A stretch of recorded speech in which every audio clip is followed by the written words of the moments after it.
Buenos días, soy el doctor Lucio León, cardiólogo del Hospital Clínico San Borja Ararán. Quiero dar la bienvenida a estudiantes de medicina del tercer año a este módulo de cardiología. En los siguientes minutos vamos a presentar síndrome coronario crónico y angina crónica. Vamos a compartir la presentación.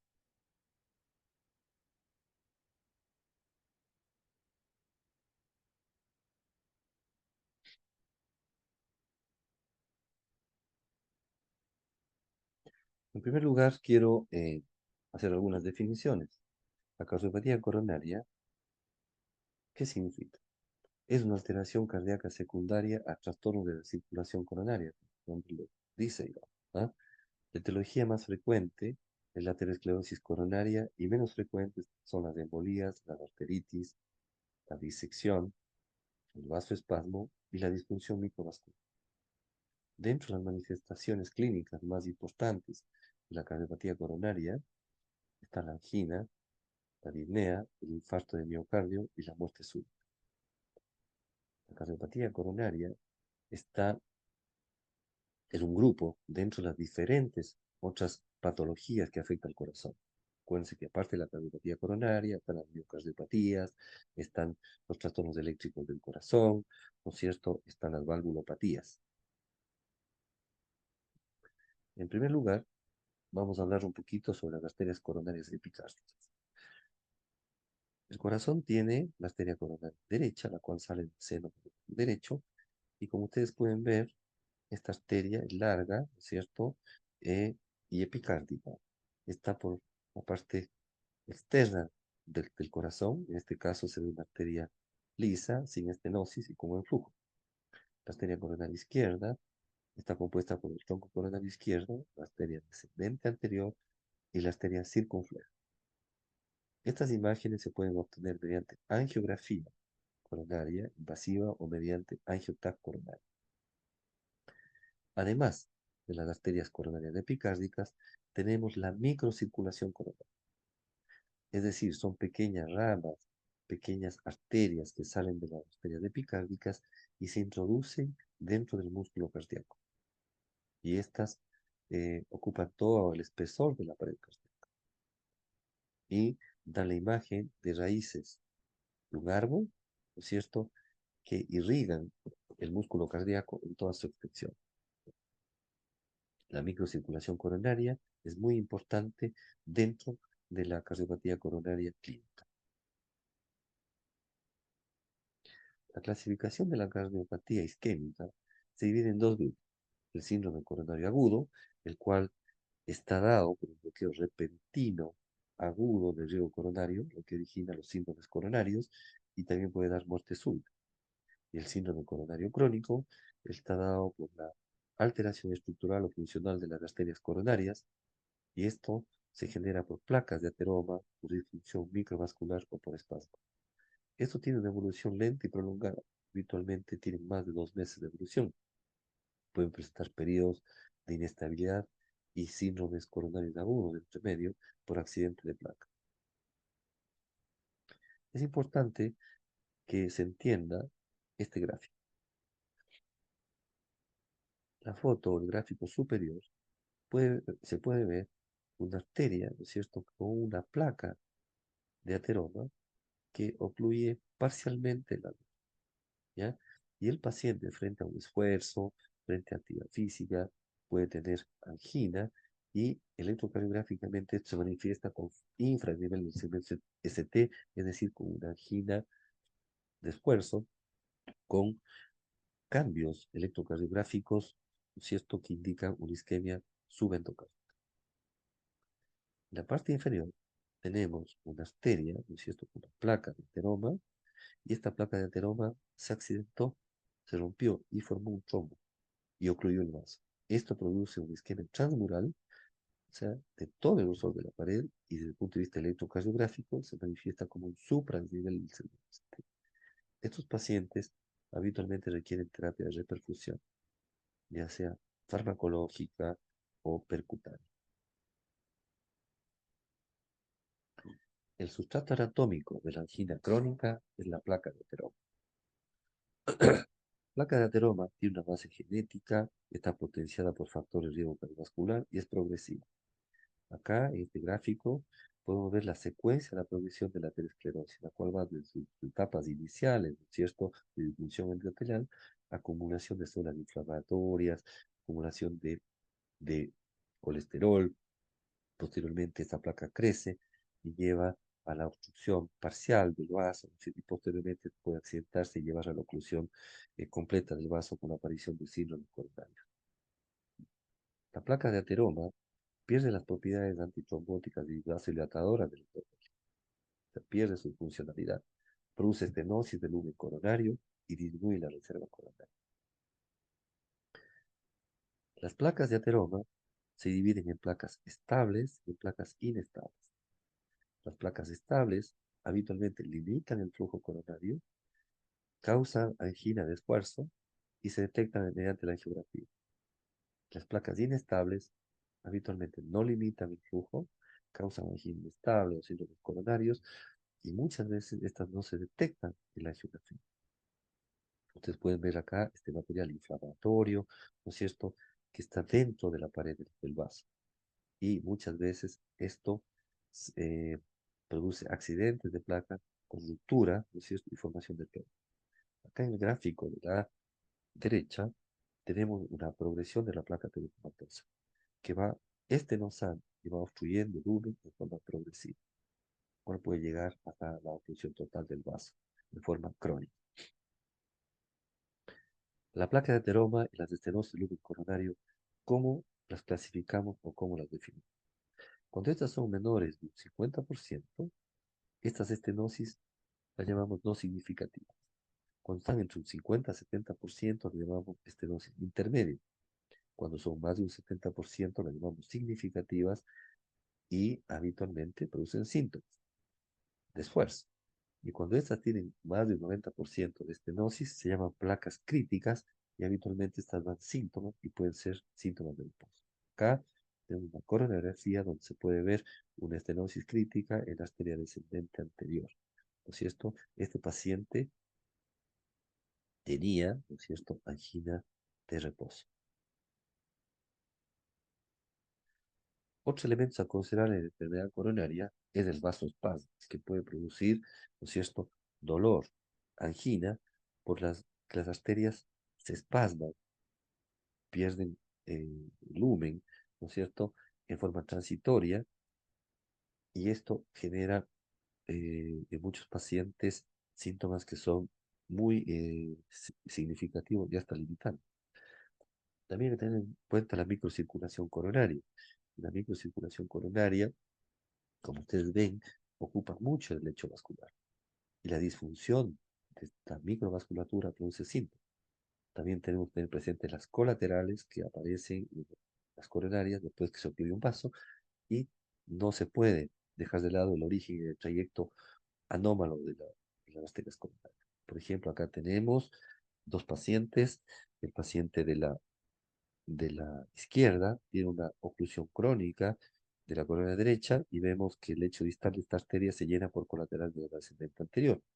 Y acá a la izquierda tenemos un origen anómalo de la coronaria derecha, la cual en vez de salir del seno izquierdo sale del seno derecho y está cabalgando entre la aorta y la arteria pulmonar. Esto puede dar síntomas, esto se puede comprimir por taquicardia, por hipotensión, y esto puede tener consecuencias importantes en algunos pacientes o en algunos deportistas, ha sido causa de muerte súbita. Dentro de la fisiopatología de la angina crónica, el desequilibrio entre la oferta y la demanda miocárdica de oxígeno es el mecanismo. Este desequilibrio, ¿no es cierto?, por aumento de la demanda, por reducción de la oferta, produce cambios dentro del miocito, ¿no es cierto? Eh, Cambios que muchas veces eh, pueden ser importantes, ¿no es cierto? Y estos llevan a disfunción del músculo, cual se manifiesta como una disfunción diastólica, una disfunción sistólica. En algunos pacientes tienen inestabilidad eléctrica con la generación de arritmias y muchos de ellos arritmias ventriculares y podrían tener hasta muerte súbita. La isquemia también está relacionada con este desbalance. muy importante es cuál es el pronóstico de la angina en los pacientes con angina crónica. Hay una clasificación que es la clasificación canadiense, la cual, de angina crónica, la cual clasifica a la angina clase 1, clase 2, clase 3 y clase 4, dependiendo del nivel de esfuerzo con el cual aparece. ¿Cierto? La clase 1 es con grandes esfuerzos y la clase 3, 4 con medianos o pequeños esfuerzos y en reposo. Esto tiene valor pronóstico, como ustedes pueden ver, ¿no es cierto? A mayor clase, mayor mortalidad a corto y largo plazo. Por lo tanto, definir la clase eh, de angina es muy importante. Hasta este momento hemos visto la isquemia con arterias coronarias obstructivas, placas de ateroma que obstruyen, ¿cierto? La circulación coronaria. Pero también hay una isquemia con arterias coronarias no obstructivas, lo que se llama INOCA. Y el concepto INOCA hace referencia al diagnóstico de isquemia miocárdica sin lesiones significativas, es decir, lesiones menores de un 50% en las arterias coronarias. Y en algunos casos las arterias pueden ser completamente normales. Esta isquemia puede tener origen en la disfunción microvascular o en el vasoespasmo, muy presente. Desde el punto de vista clínico, hay algunas características que hacen pensar en vasoespasmo y en componente microvascular. El vasoespasmo habitualmente eh, produce ataques de angina, principalmente nocturnos. Y cuando este es una angina importante, toma el nombre de prismetal, y esta angina vasoespástica se asocia a un mayor riesgo de muerte cardíaca súbita, infarto y arritmia. A diferencia de la angina microvascular, esta se presenta principalmente en mujeres que tienen múltiples factores de riesgo, la mayor parte de ellas con sobrepeso o obesidad, y tienen episodios de angina más frecuentes y duraderos con peor respuesta al tratamiento. Y se asocia a fibromialgia, fatiga crónica, ansiedad y depresión. Este caso es eh, un paciente que presentaba angina en la madrugada. Lo despertaba, una angina muy intensa, se hizo una coreografía y esta coreografía no demostró estenosis significativa. El electrocardiograma tomado a las 4 de la mañana durante un episodio de angina demostró supra-nivel del segmento ST en múltiples derivaciones, lo cual nos hace pensar que tiene un vasoespasmo importante en sus arterias coronarias y el riesgo de esto es que evolucione a arritmias ventriculares y en algunos casos se describe hasta muerte súbita. El pronóstico de los pacientes que tienen angina o isquemia con arterias coronarias no obstructivas, ¿no es cierto? Eh, no es tan benigno. ¿Ya? Como ustedes pueden ver, los pacientes tienen mayor mortalidad que los pacientes que no tienen enfermedad coronaria y tienen menos mortalidad los que tienen obstrucción. ¿Ya? Entonces, estos pacientes necesitan ser evaluados y seguidos de forma adecuada. Bueno, vamos a ir a terreno.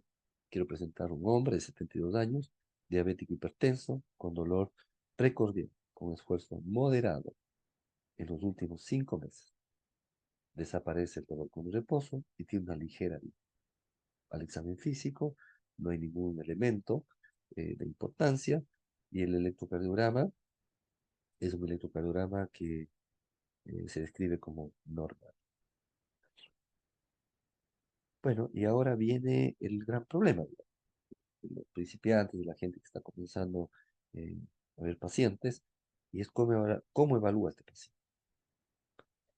Eh, la Sociedad Europea de Cardiología, el año 2019, publicó las guías europeas del síndrome coronario crónico, lo cual ha ayudado en el diagnóstico y manejo de los pacientes. Divide el síndrome coronario crónico en 6 escenarios, y el primer escenario son pacientes con dolor torácico o disnea, en los cuales se sospecha, eh, eh, digamos, enfermedad coronaria eh, estable.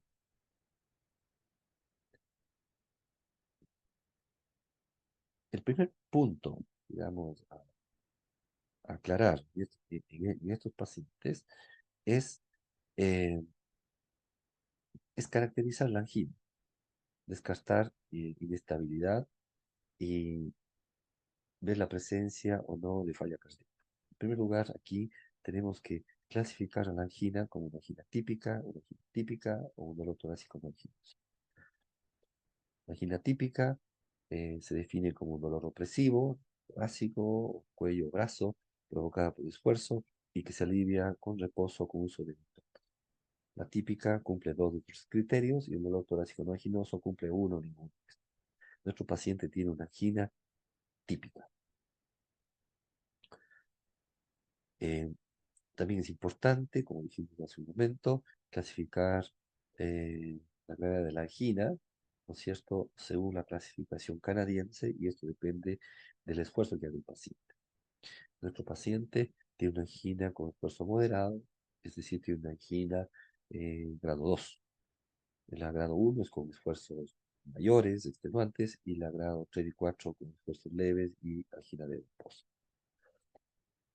Muy importante descartar manifestaciones de inestabilidad coronaria, como la presencia de angina reposo, angina que aparezca en las últimas semanas o últimos 2 meses, y una angina progresiva, es decir, que si el paciente tiene una angina a grandes esfuerzos, ahora tiene una angina a pequeño o mediano esfuerzo. Eso es una angina progresiva. Y este paciente tendría características de inestabilidad y tendría que ser evaluado en el flujograma de síndrome coronario eh, inestable, ¿no?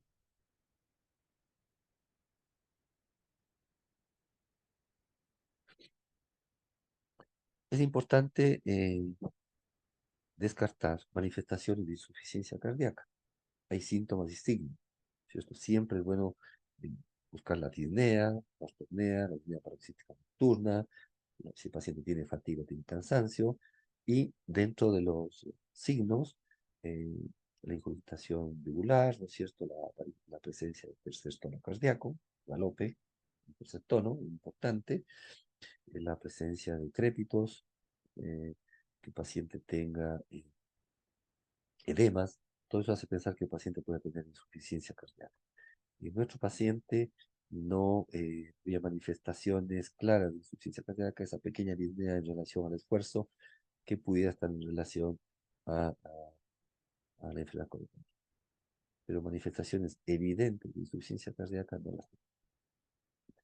Después, es muy importante evaluar las comorbilidades y la calidad de vida del paciente.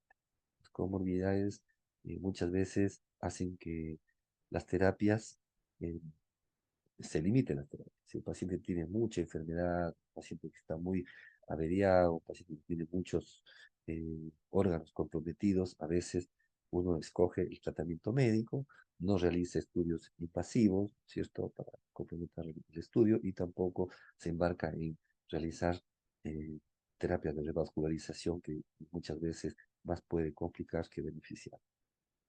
En este paciente, eh, no tenía mucha comorbilidad y su condición basal eh, es muy buena, lo cual motivó continuar con el estudio. Tercero, hay que realizar exámenes básicos y determinar la fracción de eyección del ventriculo izquierdo. Estos exámenes tienen objetivos, ¿cierto? Debo tenerlo claro. Por ejemplo, pedir una troponina ultrasensible lo hacemos para descartar inestabilidad, ¿no es cierto? El compromiso del miocito, el infarto, el hematocrito y la TSH, y lo pedimos para descartar causas secundarias de isquemia, la glicemia, la hemoglobina glicosilada, los lípidos y la creatinina. Lo pedimos para evaluar el riesgo cardiovascular. Acuérdense que la diabetes y la insuficiencia renal aumentan el riesgo cardiovascular. El electrocardiograma para búsqueda de signos de enfermedad coronaria, ¿no es cierto? El ecocardiograma fundamental en estos pacientes para evaluar la anatomía, función cardíaca y diagnósticos diferenciales. Y la radiografía de tórax es muy importante para evaluar otras causas de dolor torácico, signos congestivos y en los pacientes de POC también aporta. Dentro del ecocardiograma es fundamental determinar la fracción de eyección, que es la fracción de bomba, ¿ya? Y hay que acordarse que la cardiopatía coronaria o la enfermedad coronaria es una de las principales causas del deterioro de la fracción de eyección del ventrículo izquierdo. La fracción de eyección normal del paciente debería estar sobre el 50%. Valores menores eh, se clasifican en disfunción leve, moderada, severa, que eso se verá posteriormente. Después tenemos que evaluar la probabilidad pretesis y clínica de enfermedad coronaria, es decir, cuál es la causa, qué es lo que está causando. Y para esto utilizamos diferentes parámetros clínicos como la edad, el sexo, el tipo de dolor, la presencia o ausencia de disnea y los antecedentes clínicos que tenemos. Los clínicos, ya con cierto grado de experiencia, muchas veces con estos datos nosotros ya evaluamos la probabilidad clínica de enfermedad coronaria. ¿Ya? Y decimos, sí, esta paciente lo más probable que la causa del dolor sea la enfermedad coronaria. ¿Ya? Eh, pero no siempre es así. La gente que comienza a veces tiene que apoyarse en algunas tablas de probabilidad pretest, las vamos a ver. Lo que hace relación a la probabilidad de enfermedad coronaria, esta se divide en varios grupos. Tenemos una probabilidad muy baja, cuando es menos de un 5%, baja de un 15%, entre 15 al 85% con la probabilidad intermedia, y más de 85% es de alta probabilidad. Bueno, acá tenemos las tablas de probabilidad pretest de enfermedad coronaria obstructiva que se había mencionado. Y, por ejemplo, pongamos a nuestro paciente acá, es un hombre que tiene más de 70 años, ¿no es cierto? Varón, con angina típica, o sea, su probabilidad pretest es sobre el 50% que tenga enfermedad coronaria como causa de su síntoma, ¿ya? Si a esto le sumamos la disnea, también pesa, y si colocamos algunos antecedentes, con presencia de eventos coronarios previos, de electrocardiograma alterados, test de esfuerzo alterados, que tenga calcio en las coronarias, también aumenta esta probabilidad. Como quinto paso, después que nosotros hemos evaluado esta probabilidad clínica, tenemos que confirmar o descartar la enfermedad coronaria. O sea, nuestra hipótesis tiene que ser confirmada o descartada mediante examen. Y aquí es importante que entendamos de la siguiente forma. Hay exámenes como la coronariografía y el angioTAC coronario que evalúan anatomía y las estenosis, o sea, de forma objetiva, ¿ya? La coronografía es un examen invasivo, el angioTAC coronario es un examen no invasivo que usa medios de contraste, ¿ya? Ojo con la función renal, que a veces el contraste puede deteriorar, ¿ya? Pero también tenemos pruebas no invasivas. Las pruebas de detección de isquemia no invasivas son una serie de diferentes pruebas en las que se provoca un esfuerzo controlado del corazón para aumentar la demanda metabólica. ¿Eh? Y esto se puede aumentar mediante el ejercicio o mediante alguna sustancia que sienta el paciente, y siempre hay algún sistema de monitorización para valorar si existe alguna modificación de isquemia en el caso. Se puede usar el electrocardiograma como test de esfuerzo, y también se utilizan imágenes como es el eco, puede usar el SPECT o la resonancia. Bueno, de acuerdo a la probabilidad pretest, nosotros tenemos que aplicar estas pruebas de la siguiente forma. Si el paciente tiene una probabilidad clínica muy alta de enfermedad coronaria, nos vamos directamente a un estudio invasivo, que es una cinecoronografía invasiva. Nos vamos a ver la anatomía. Si el paciente tiene una probabilidad intermedia, vamos a hacer pruebas funcionales asociadas a la imagen. Es decir, podemos hacer eh, un ecocardiograma de estrés, podemos hacer una resonancia de estrés, podemos hacer un test de esfuerzo, ¿no es cierto?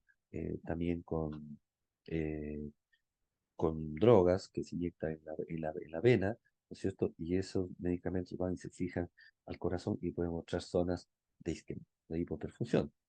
Y en los pacientes que tienen baja probabilidad, se recomienda hacer la angiografía coronaria invasiva, también llamada angioTAC coronaria, ¿ya?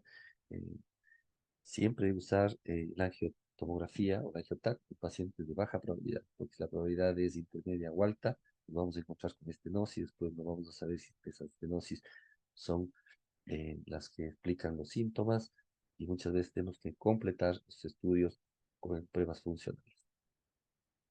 Acá lo mismo, ¿no es cierto? Pues de alta probabilidad, hay que hacer estudios invasivos.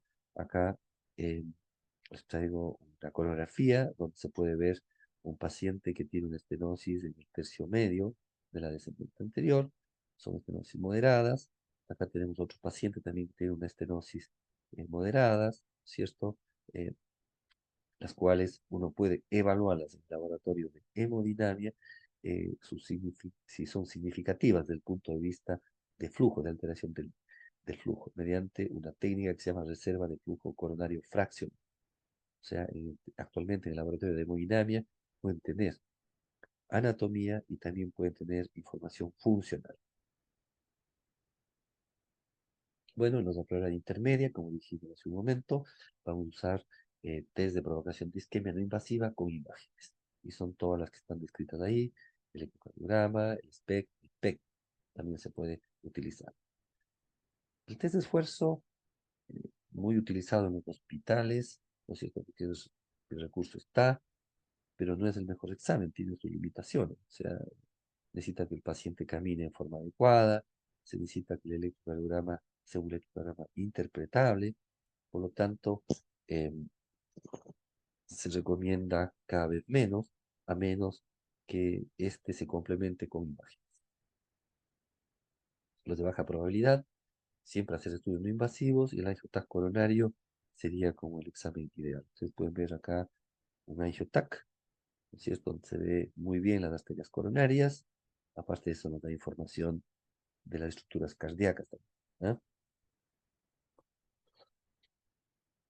Bueno, una vez que ustedes han realizado estos estudios, ¿no es cierto? Invasivos o no invasivos, ustedes tienen que saber cuáles son las manifestaciones de alto riesgo para muerte eh, en esos pacientes. Por ejemplo, si un paciente se hace una coronariografía, que es un estudio invasivo, la presencia de enfermedad de tronco, la presencia de una estenosis en la descendente anterior proximal, o que tenga lesiones de múltiples vasos con estenosis en los segmentos proximales de esto es de alto riesgo.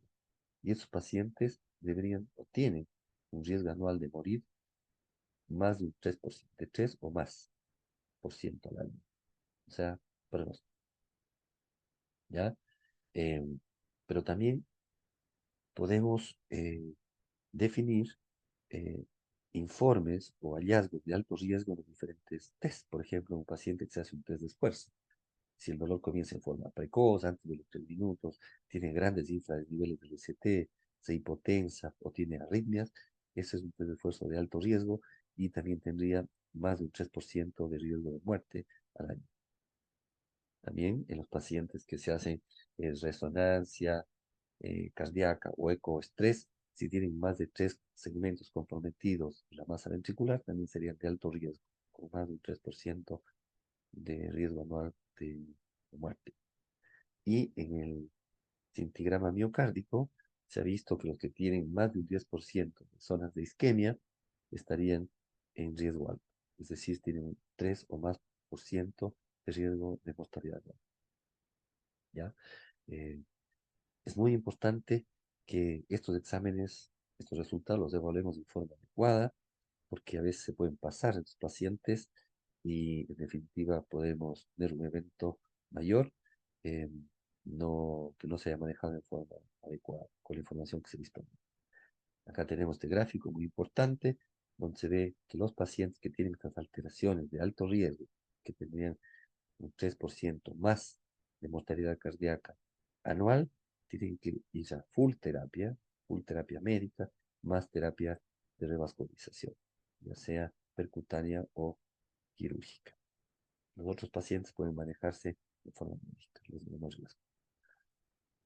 Vamos a llegar a las intervenciones. Una vez que hemos hecho el diagnóstico, vamos a tratar a los pacientes. ¿Y qué hacen estas intervenciones? Que son varias, que vamos a ir describiendo, reducen la mortalidad y mejoran el pronóstico, mejoran los síntomas, mejoran la calidad de vida. Eso es el objetivo de las intervenciones. En primer lugar, la primera medida que uno debe tomar como intervención son las medidas no farmacológicas, donde uno tiene que modificar los hábitos y el estilo de vida de los pacientes. Todos los enfermos tienen que dejar de fumar, tienen que tener una dieta saludable, ¿cierto? tiene que realizar actividad física, al menos 30 a 60 minutos de actividad física diaria, control del peso, pues, y adherencia al tratamiento. Tenemos los pacientes con angina, el uso de terapias farmacológicas para los pacientes sintomáticos. Y aquí utilizamos los fármacos antiisquémicos o antianginosos, ¿no es cierto? Eh, Dentro de los cuales los más importantes que mejoran síntomas. Está el beta bloqueo, subiendo el consumo de oxígeno del miocardio. Tenemos vasodilatadores como nitratos, también los calcio antagonistas, ya sean no hidropiridínicos o nitropiridínicos, que disminuyen la frecuencia cardíaca y el consumo de oxígeno. Y tenemos antiaginosos de segunda línea, como idoradina, el nicorandil, la ranolacina y la trimetazidina. Ya, estos fármacos uno los puede usar como monoterapia, es decir, uno de ellos o los puede combinar, ¿ya? Según la respuesta clínica. Aquí tenemos un cuadro muy importante donde se ve eh, que se puede usar terapia estándar, digamos, pacientes, y habitualmente uno parte con beta bloqueadores, ¿no es cierto? O calcio antagonistas, después puede combinar beta bloqueadores más calcio antagonistas, y si el paciente sigue con síntomas, puede uno adicionar fármacos de segunda línea como en su momento. Aquí hay grupos especiales, los que tienen taquicardia, los que tienen bradicardia, los que tienen insuficiencia cardíaca, ¿no es cierto? En estos grupos, la combinación de los medicamentos hay que hacerlos con un poquito más de cuidado. Y habitualmente cuando un paciente no responde a la terapia, los pacientes habitualmente necesitan hacerse un estudio invasivo coronario. 3, está la prevención de eventos. Y aquí hablamos de pronóstico. Y dentro de los fármacos que, que impactan en el pronóstico, tenemos los antiplaquetarios, tenemos la aspirina, tenemos el clopidogrel, ¿no es cierto? También están las estatinas, usamos estatinas principalmente de potencia intermedia o alta en estos pacientes, están los inhibidores de la ECA y los AR, que también impactan en el pronóstico. Y dentro de las intervenciones está la revascularización coronaria, y es un tema importante que ustedes van a tener que irse introduciendo y que no es fácil, ¿ah? La decisión de revascularizar por intervención percutánea o cirugía depende de varios factores, como es la severidad clínica de la angina o isquemia, la documentación del grado de isquemia, la anatomía coronaria, la fracción de eyección del ventrículo izquierdo y la experiencia del centro. Después tenemos acá las metas del tratamiento y los objetivos para la prevención del coronaria. Es importante que ustedes esto lo comiencen a manejar desde ahora, desde ese año, porque lo van a ver siempre, ¿ya? Y hay un problema serio en lo que es eh, la terapia no farmacológica, ¿ya? La prescripción y el control de estas y el logro de metas. Por ejemplo, el tabaquismo, eh, los pacientes tienen que dejar de fumar. Esa es la indicación. Consumir dietas saludables, bajas en grasas saturadas, actividad física, ¿no es cierto?, de 30 a 60 minutos en el día, mantener un IMC dentro de un rango normal, entre 20 a 25, mantener cifras de presión arterial menores a 140/90. En los pacientes que tienen enfermedad coronaria, ¿cierto?, el manejo de los lípidos, sobre todo del LDL, del colesterol, tiene que ser muy estricto, llevando niveles de LDL colesterol a menos de 55 miligramos por decilitro. Ese es lo que uno utiliza, sobre todo en pacientes que han tenido evento, ¿ah? Y muy importante este valor, ¿ah? Un colesterol LDL de menos de 55, ¿ya? El colesterol HDL, siempre eh, mantenerlo en valores lo más bajo posibles, ¿no es cierto? Los triglicéridos que estén menos de 150, y la diabetes con una hemoglobina glicosilada que debería siempre estar menor a 7. Muchas gracias. Eh, Espero que la revisión del tema eh, les ayude a enfrentar a los pacientes y también en su tratamiento y en su pronóstico. Muchas gracias. Estamos en contacto.